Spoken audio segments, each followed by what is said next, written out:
lagi di YouTube channel aku, Pamanda Official. Nah, ini adalah Rusida yang dulu kita pernah collab video bareng tentang cerdas cepat. Linknya ada di sini. Nah, sekarang kita mau tanya-tanya sama Rusida. Awal mulanya kenapa milih kebidanan itu gimana sih? Dulu masuk lewat jalur apa dan dapat informasi tentang Poltekkes itu dari mana?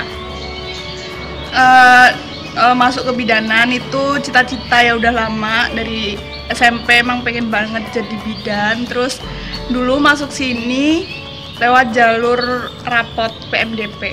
Oh, berarti itu udah ada informasi dari kakak tingkat mungkin yang udah masuk ke sini atau kayak gimana? Kenapa milih Poltekkes padahal kan ada universitas-universitas lain yang ada jurusan kebidanannya juga? Tahu kebidanan di sini ya dari kakak tingkat juga ada. Terus sambil nyari informasi sendiri. Terus kenapa milih Poltekkes? Karena aku pikir Poltekkes itu kan sekolah miliknya pemerintah ya. Jadi aku pikir kalau lulusan dari sini tuh lebih cepet cari kerja, dan emang udah terbukti lulusan dari sini tuh gampang gitu loh cari kerja, udah ada relasinya gitu. Tadi kan bilang kalau emang udah pengen jadi bidan sejak SMP, itu kenapa? Apa ada riwayat keluarga yang tenaga kesehatan kayak bidan atau kayak gimana? Justru aku generasi pertama yang masuk ke kesehatan, soalnya dari keluarga baik mama maupun papa itu kalau nggak guru ya PNS biasa gitu kan. Pengen banget lah, jadi aku generasi pertama di kesehatan. Kenapa pengen bidan? Karena panggilan hati sih, sama aku suka banget sama anak kecil, lucu banget gitu loh. Oh, jadi berawal dari suka anak kecil, jadi pengen nanti merawat, pengen jadi ibu yang baik lah ya nantinya. Oh, terus sekarang waktu dinyatakan lewat jalur apa sih Mas? Belum mbok pencet Kak. Wes. Oh, wes. Nah, terus kesannya waktu dinyatakan lolos itu kayak gimana? Seneng banget, terharu sampai nangis, nggak nyangka bisa masuk ke sini. Padahal awalnya pesimis banget kan, saingannya juga seluruh Indonesia. Takut banget, pesimis gitu loh. Tapi alhamdulillah ternyata kayak minder gitu ya, minder karena saingannya itu satu Indonesia gitu. Nah, terus setelah itu kan ada PKKMB, rasanya itu kayak gimana? Pernah nggak sih, kalau aku kan waktu kemarin udah masuk ikut PKKMB, terus kayak dalam hati ini beneran nggak sih aku itu beneran ada di bidan gitu. Pernah nggak sih mikir kayak gitu? Ngerasa gitu, ini beneran udah jadi bidan apa belum sih? Maksudnya masih nggak nyangka gitu loh. Tapi ya udahlah, sambil berjalannya waktu ya semakin mantap, semakin yakin. Terus semakin gimana ya, yakinin diri harus benar-benar jadi yang terbaik, harus benar-benar belajar yang sungguh-sungguh biar kedepannya itu emang benar-benar bisa berguna bagi masyarakat. Jadi sempat ada keraguan-keraguan gitu ya? Karena aku pun juga kayak gitu, sempat ada ragu kayak pengen mundur aja, tapi kan ya masih ingat. Nah, kalau kamu, apa yang bikin kamu itu semakin semangat saat kamu itu ragu? Apa yang meyakinkan kamu kalau oke, aku harus bertahan sampai sini gitu? Apa yang membuat kamu termotivasi?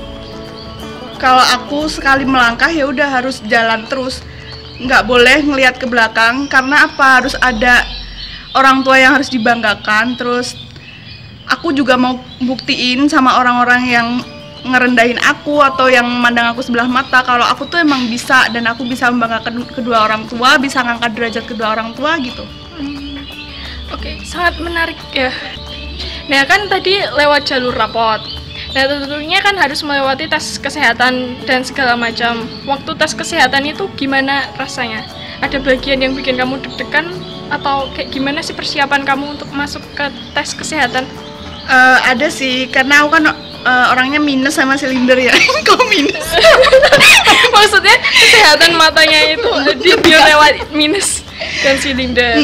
Kadang khawatir kan karena aku punya minus yang lumayan sama silinder juga. Tapi alhamdulillah ternyata masih toleransi, jadi alhamdulillah lolos. Tahu nggak sih toleransinya sampai berapa?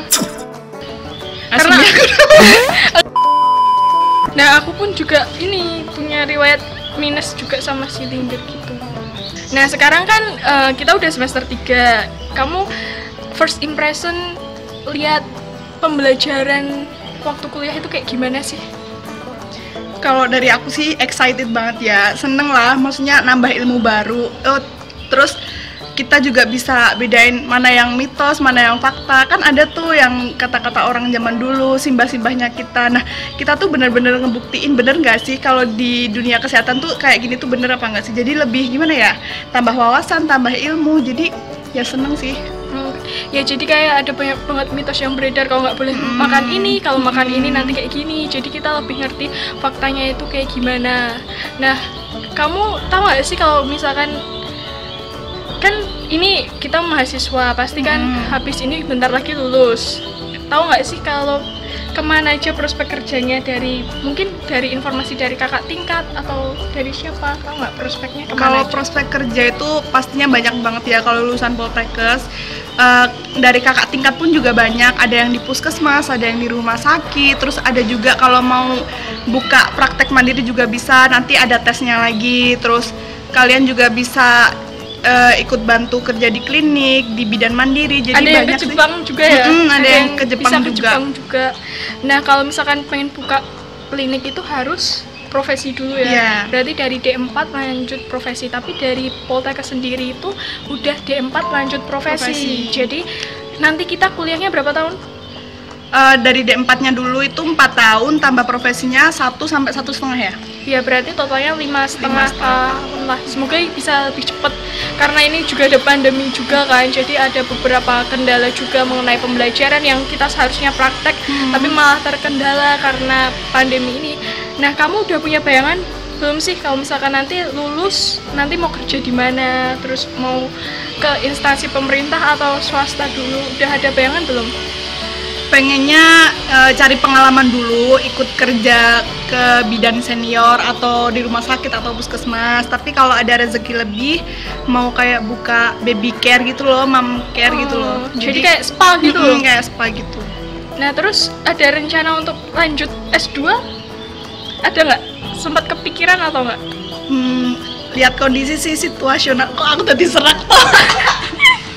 Lihat kondisi ya, jadi situasional aja. Nanti kalau ada kesempatan, terus dari pihak keluarga juga mendukung, pokoknya ada rezeki, nanti ada rezeki. ambillah peluang itu ya.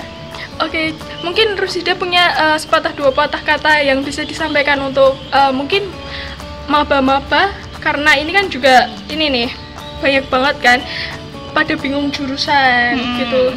Mungkin ada yang mau disampaikan? Ya, pesen aja sih kalau buat adik-adik kelas 12 SMA yang masih bingung mau masuk jurusan apa, itu benar-benar dipikirin matang-matang ya. Karena apa? Karena kita bakal seumur hidup sama bidang itu. Jangan sampai karena keinginan orang tua atau karena terpaksa atau nyari peluang yang lebih gede kalian masuk ke jurusan itu. Jangan ya. Jadi benar-benar hati nurani kalian tuh pengennya masuk apa. Jadi benar-benar dimantepin lah, kalian harus berusaha semaksimal mungkin.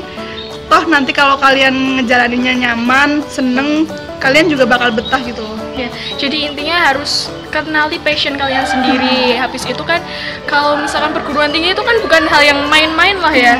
Ibaratnya kalau kita SMP kita tahu mau ke SMA, mau SMA mana, SMA sekabupaten atau kayak gimana kan. Nah, tapi kalau perguruan tinggi itu kan saingannya lebih banyak, satu Indonesia. Jadi peluang kalian itu makin lama itu pokoknya makin kecil gitu ya, karena saingannya juga satu Indonesia. Maka dari itu persiapkan kalian itu pengennya mau kemana. Kalau mau ke bidan ya kalian lihat mau ke politeknik atau ke universitas. Nah, kalau politeknik itu kan diploma ya, pokoknya nanti kalau D4 itu kan juga sarjana terapan. Terus kalau universitas itu kan kalian nanti sarjana aja sih. Nah, nanti kan kalian juga harus lihat nih, kalian pengen yang 60% teori atau 60% praktek gitu. Jadi kalian harus benar-benar gali informasi, walaupun hal-hal kecil itu, tapi kan juga akan menentukan langkah kalian ke depannya gitu.